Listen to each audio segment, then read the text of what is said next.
Olá, tudo bem? Então, estou aqui mais uma vez nessa tarde, né, para falar com você. E eu gostaria de falar para você sobre minhas leituras. Eu sempre falo sobre o que eu gosto de ler e tal, e esse ano eu já li alguns livros. Mas entre os livros eu vou falar de um especial. Eu creio que todos nós têm o hábito, ou deveria ter por hábito e costume ler a palavra de Deus, que é a Bíblia. E de 2016 eu comprei uma Bíblia nova para mim. Eu sou 2016. Comprei essa Bíblia de estudo, Bíblia de estudo Andrews, muito boa. E é uma Bíblia realmente de estudo. Eu não gosto de levar ela para a igreja, levei ela pouquíssimas vezes, mas sempre é uma Bíblia de eu estudar na minha casa, em casa. E agora, aproveitando essa quarentena, eu falei assim, eu vou pegar essa Bíblia e quero estudar ela verdadeiramente, toda. E eu confesso para vocês, embora eu tenha lido a Bíblia desde que eu me entendo por gente, mas agora eu descobri algo que realmente fez todo um significado. Totalmente mudou a minha maneira de ver se eu estou realmente apaixonada pelo estudo da Bíblia. Fala assim, nossa, realmente é o livro de Deus, é a palavra de Deus, né, as escrituras sagradas. É um livro que contém a salvação. Então, assim, quanto mais a gente lê, a gente vai descobrindo coisas novas. Mas eu gostaria de falar para vocês qual foi o meu entendimento dessa vez. A Bíblia ela começa com Gênesis. E Gênesis conta a história da criação, de Noé, do dilúvio, dos primeiros pais, né, da Torre de Babel. Conta também a história de Abraão, de Isaac, de Jacó, né, o chamado de Abraão para sair da terra de Uz, e que Deus prometeu a ele que faria dele uma grande nação. E Abraão creu e saiu conforme o pedido de Deus. Mas acontece que depois o pessoal de filhos de Abraão, filho de Jacó, né? Os 12 filhos de Jacó, a gente conhece a história, José foi vendido, filho de Jacó, penúltimo filho dele para o Egito. E eles passaram 400 anos na terra do Egito. E ali esse pessoal sofreu muito, porque enquanto José estava vivo, houve todo aquele cuidado, mas depois o rei também faleceu, né, da época, todos morreram, do governante da época de José, e aquele povo ficou ali, que não era um povo egípcio, e se tornou escravo do Egito. E Deus libertou eles com mão forte e poderosa. Então, isso tudo é no livro de Êxodo. E aí, Levítico, Números, Deuteronômio, vem contando a história desse povo. Afinal de contas, eles passaram 400 anos no deserto. E ali Deus ensinou coisas maravilhosas para eles. Deu os 10 mandamentos. Sabe? Tipo assim, passaram 40 anos ali para eles ter essa convivência de perto com Deus. Conhecer a Deus. Afinal de contas, Deus estava na nuvem durante o dia. Era uma nuvem que fazia sombra para todos, e à noite era uma coluna de fogo, o qual aquecia o pessoal no deserto. Isso passou 40 anos. Para comer tinha um maná, que Deus deu para eles durante 40 anos. Então a história é linda de a gente ler. Depois vem Josué, que é a posse dessa terra. Os únicos que entraram nessa terra foi Caleb e Josué, daquela história lá dos espias. Enfim, aí foi a posse dessa terra todinha, história maravilhosa, como foi dividido, tudo certinho, sabe? É história pra gente aquecer nossa fé, como que Deus cumpre a promessa que ele prometeu. Aí vem os livros de Juízes. Josué morre, Josué fica no lugar de Moisés, e Josué morre também, já está todo mundo empossado, todo mundo na sua terra. E aí vem os Juízes. Aí nós temos o nascimento de Samuel, aí tem a história de Eli, que estava lá sendo sacerdote do templo, todo Levítico ali antes, né, bem antes, todo como seria o sistema cerimonial, tudo bonitinho através dos levitas, sacerdote por meio de Arão, família sacerdotal, e todos os levitas seriam ali os cuidadores do templo, do serviço da casa de Deus. Mas tudo bem. Olha, já falei bastante. E aí o que acontece? Eles tomam posse e é governado pelos juízes. Aí vem Samuel, Sansão, Jetfé e tantos outros. E aí começa os reis. Segundo Samuel já vem Davi, que Samuel, primeiro foi Saul, depois Davi e Salomão. Esses foram os 3 reis que governou todo Israel. Então, 3 reis governou totalmente Israel. Era somente um país conforme foi dividido por Josué. Depois disso, quando Salomão construiu o templo, que Davi tinha projetado todo esse templo, juntou as riquezas, juntou tudo, planta, entregou na mão de Salomão, falou: Salomão, Deus prometeu paz, e ele então construiria esse templo. Então foi uma grande obra que Salomão fez, foi uma coisa esplendorosa. Ler na Bíblia é maravilhoso, você fica assim, gente, que coisa impressionante. Então assim, gente, tem coisas maravilhosas mesmo pra gente aprender. Você vê assim como Deus trabalhando, agindo no meio do povo. Só que Salomão, após a morte dele, Roboão assumiu. Só que Roboão, lembra a história lá que Roboão, os pessoal vieram pedir para que Roboão diminuísse os impostos, porque Salomão cobrou impostos muito caros. E aí os idosos, os conselheiros falaram: não, você pode fazer isso, porque nós estamos tendo paz. Aí ele não aceitou o conselho dos idosos, dos experientes, e ele foi pedir conselho para os jovens. E os jovens falaram: não. Fala pro seu pai, se o seu pai batia em você chicote, agora vai ser com escorpião, que era um tipo de chicote com ferro na ponta, com osso na ponta. Então, assim, o pessoal aí veio Jeroboão, filho de Nissim, olha, tanta informação. Mas o objetivo que eu tô aqui para contar essas histórias, assim, por cima mesmo, não vou aprofundar em nenhuma história, porque cada ela, meu pai, é incrível. E aí foi dividido o reino. E aí com Jeroboão, Judá e Roboão ficou com 1,5 tribo, Judá e a metade da tribo de Benjamim. Essa é a história.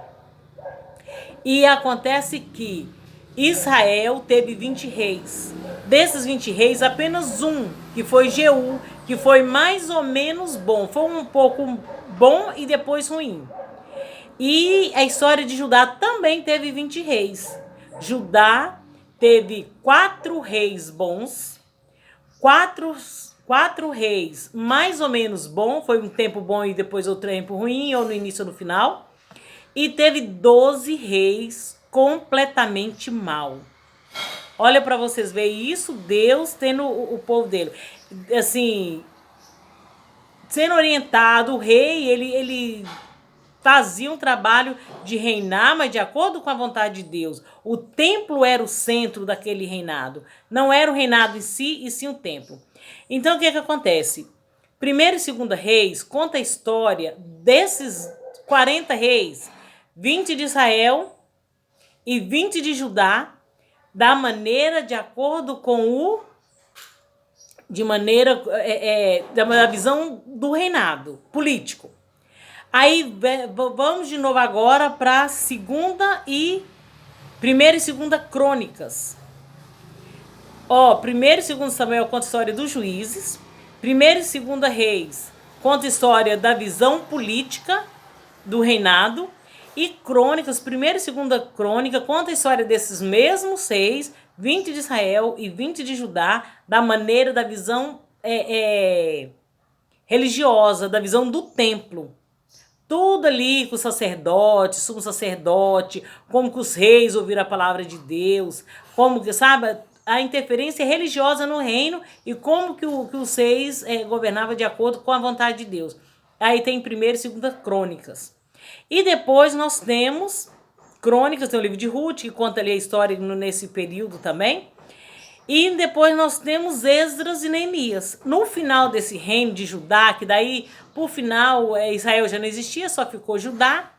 E entre Judá e esse pessoal foram realmente desobediente a Deus. Os reis não quiseram ouvir a vontade de Deus. Havia um reavivamento, caía. Havia um reavivamento, caía. E assim foi acontecendo muitas vezes. E no final de contas não teve mais acordo. E esse pessoal realmente chegou no limite de Deus e tudo isso acabou.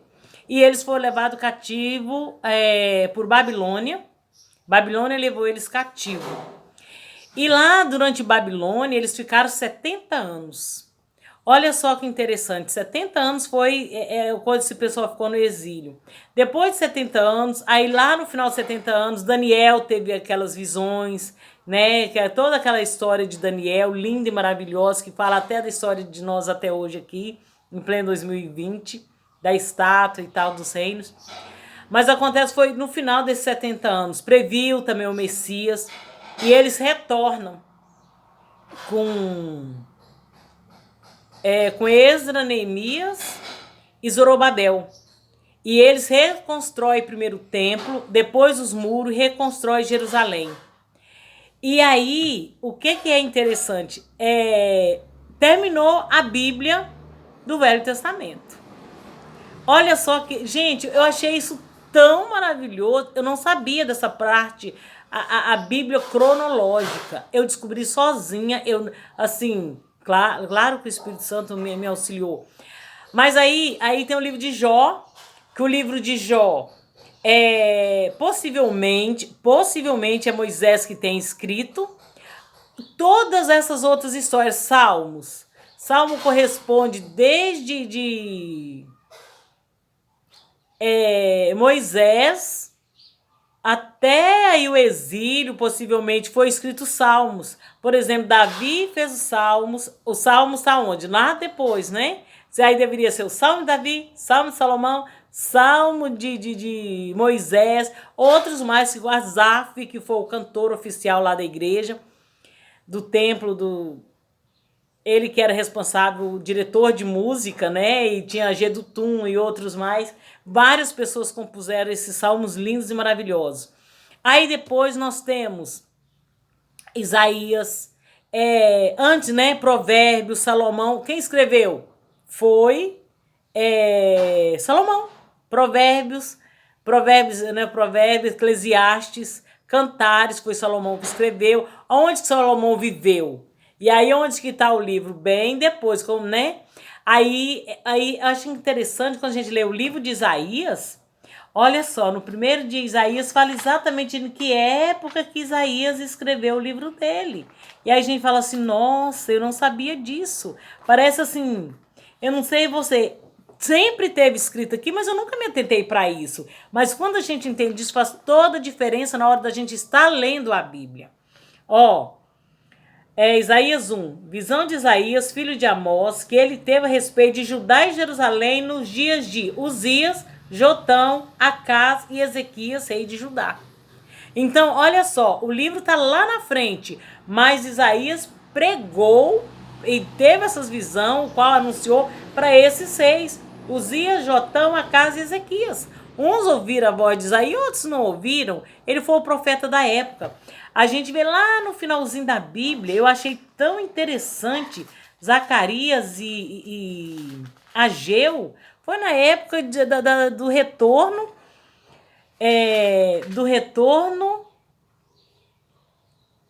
do pessoal dos 70 anos do cativeiro.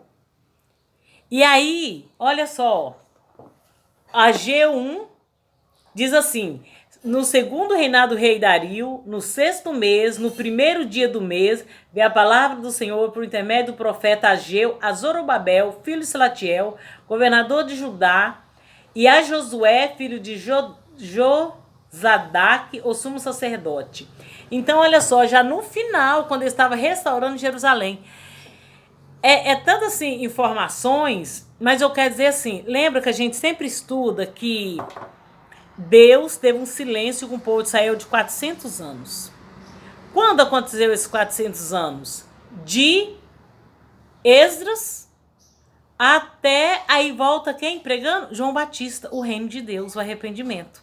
400 anos se passou aproximadamente aí, 400 anos de silêncio de Deus, foi quando o pessoal empossaram, tomaram do segundo templo, o qual houve profecia que aquele segundo templo seria assim mais esplendoroso do que o primeiro. Por quê? Porque eles presenciar a glória do Messias, do próprio Deus em carne e osso no templo. E a gente viu isso quando Jesus nasceu e foi apresentado no templo, onde Jesus leu a palavra de Deus no templo. Olha só que interessante. Eu estou contando isso e agora já está ficando grande demais o vídeo, é para dizer que eu estou apaixonada com o estudo da palavra de Deus.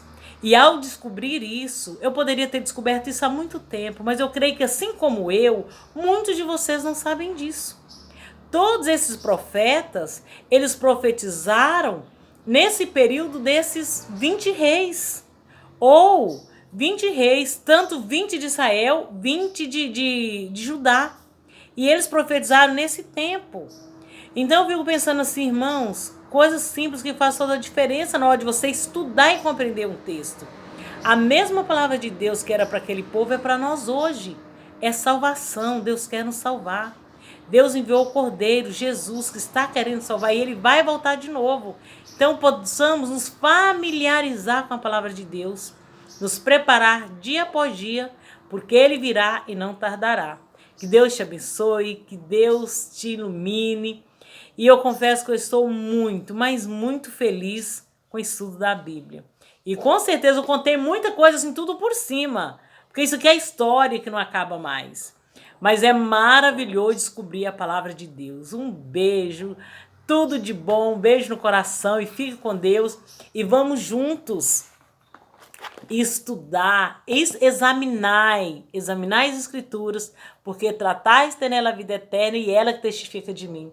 Vamos estudar, vamos pedir orientação do Espírito Santo e vamos nesse caminho, nessa descoberta que nos leva até os céus, que nos leva ao encontro verdadeiro com o Criador. Um abraço, tudo de bom.